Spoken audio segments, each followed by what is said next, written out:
afternoon. I'm Yvonne Okwara Matole. This is the very latest we have for you at this hour. Let's begin with the murder trial against Migori Governor Okoth Obado over the killing of Sharon Otieno and her baby, which kicked off today with the prosecution telling the court that they will seek to prove their case beyond reasonable doubt. The first prosecution witness, Chief Government Pathologist Johansson Odwor, told the court of the gruesome murder of the university student and her unborn baby. Odwor told the court that Sharon had 7 stab wounds and 2 slash wounds, and that the cause of death was as a result of severe hemorrhage. He said the unborn baby, who had a stab wound, died as a result of sharp abdominal trauma. Obado is charged alongside aides Michael Oyamo and Caspar Obiero. There was a stab wound on the left upper part of the uterus. There was a dead fetus within it with a stab wound on the fetus. She also had some vaginal secretions, that is the deceased. So as a result of my examination, I formed the opinion that the cause of death of the late Sharon was severe hemorrhage due to penetrating force trauma. Still in court, where Ken Muyundo, a man who shot a woman whom he allegedly mistook for the fugitive police officer Caroline Kangogo, has denied charges of attempted murder and unlawfully wounding another. Muyundo, who appeared before Kitale Chief Magistrate Julius Ngarngar, was granted a 200,000 shillings cash bail. The case will be mentioned on the 28th of July. Fanis Chemtai, the victim who was shot on Friday, is currently still hospitalized at the Kitale County Referral Hospital. Iko na mambo mengi ambayo hajaweza kuweza kuwekwa wazi, kwa sababu hii ni kesi ambayo ilikuwa inafuatiwa sana, lakini tunaweza sema kuwa leo ameletwa kotini, ameelekezwa mahakama. Amesemekana kuwa alikuwa anajaribu kumuua huyo mwanamke ambaye anaitwa Chimtai, na ameweza kukata hayo mashtaka kwa sababu hii haikuwa nia yake. Ndio tunaweza anza kusema hivyo, haikuwa nia yake na hajawahi fanya kitu kama hicho. Kwa hivyo ni mambo ambayo aliweza kusemekana tu na akasambaza kwa mtandao ili akapata umaarufu sana, lakini ni kesi kama ya kawaida tu, ni kesi ambayo inaweza fanya tu kama kawaida, ni kesi ambayo haina mambo mengi. Tutaitatua, lakini ameweza kupewa dhamana ya 200,000 cash bail, ama aweke mdhamini 1,500. Right now, the search for IEBC commissioners entered its second week today, with 3 candidates facing the IEBC selection panel. Former Kenya National Commission on Human Rights chairperson Florence Jaoko was the first to appear before the panel. While Jaoko indicated she's a registered voter, the panel shocked her, claiming records from the IEBC indicated she is not a registered voter. Poking the question on the credibility of the IEBC voters' role. Others who appeared before the panel are Harriette Chiggai and Francis Wanderi.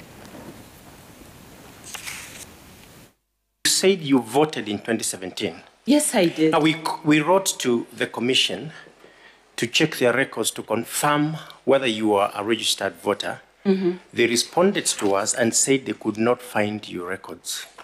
That is very interesting, because I have a voter's card and I voted in 2017. So if there's any report from the commission saying that you're not a registered voter, it is the commission that is wrong. It is.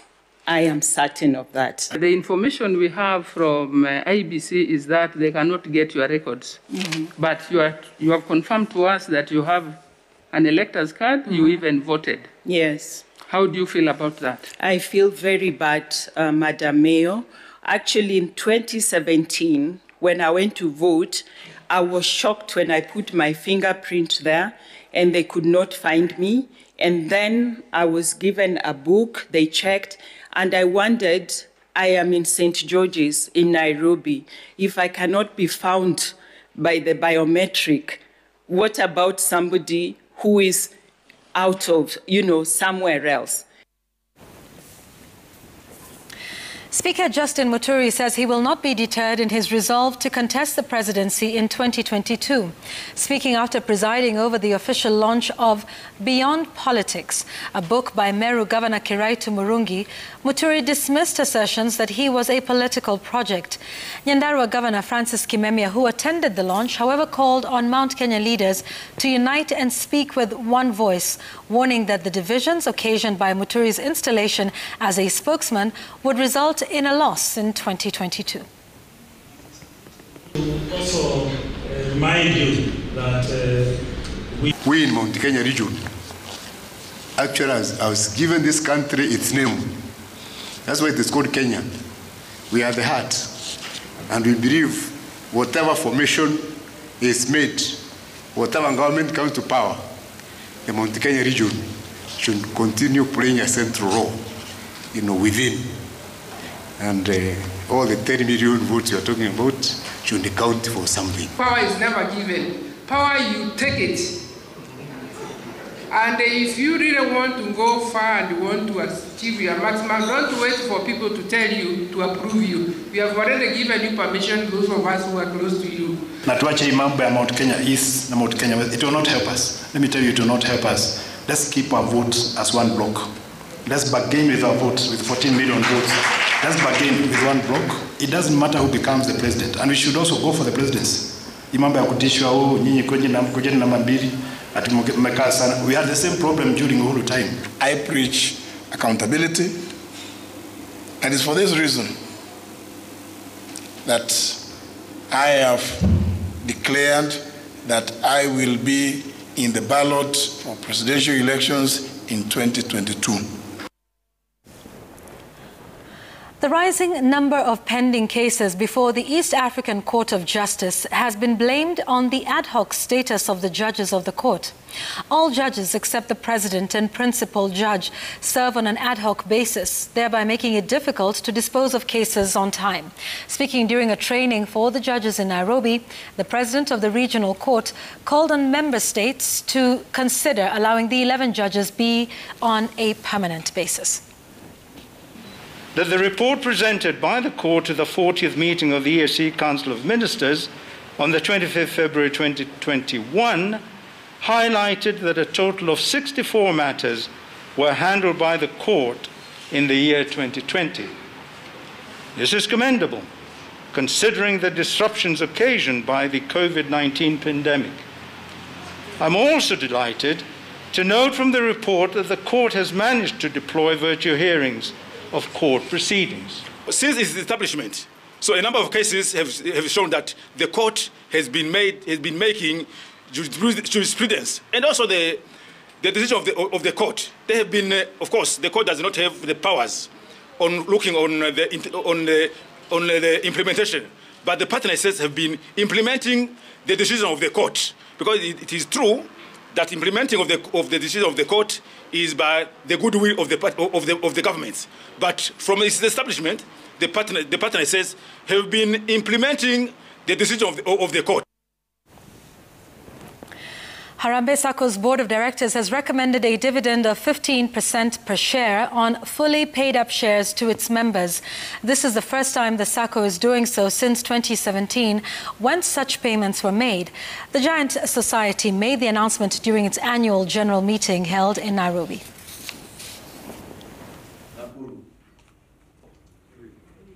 That is not for free. So depending on the size of land we have been able to do, and I'm sure that is why Kapkuru will be able to, we're going to start that process of now moving it from the other side to be a full. But also going forward, we'll give guidance appropriately.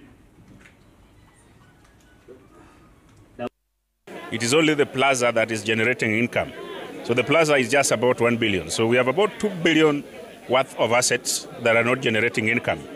In the world of accounts, we call them dead assets. But we are working on this. We intend to dispose of them. We convert them into cash, which we can lend on to members. Started low. We've grown from 6.7 to now 616 million as at last year.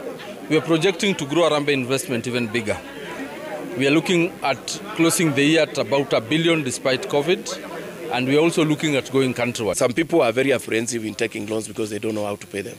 But for the land, because the majority of the land they are doing is on cash basis, and so, okay, in terms of the economy, the economic growth will be affected, but not much, because these people are in employment, they are earning their salary. We don't expect their salary to stop, so we anticipate that they are going to continue investing. To some regional news now. More than 60 people have been arrested in South Africa as violence spread across major towns following the jailing of former President Jacob Zuma. Pro-Zuma protesters first took to the streets after the 79-year-old handed himself to authorities on Wednesday last week to begin a 15-month sentence. But police now say criminals are taking advantage of the chaos, which spread from his home province of KwaZulu-Natal to Johannesburg in Gauteng. On Sunday, protesters armed with sticks, golf clubs and branches were seen marching through Joburg's central business district.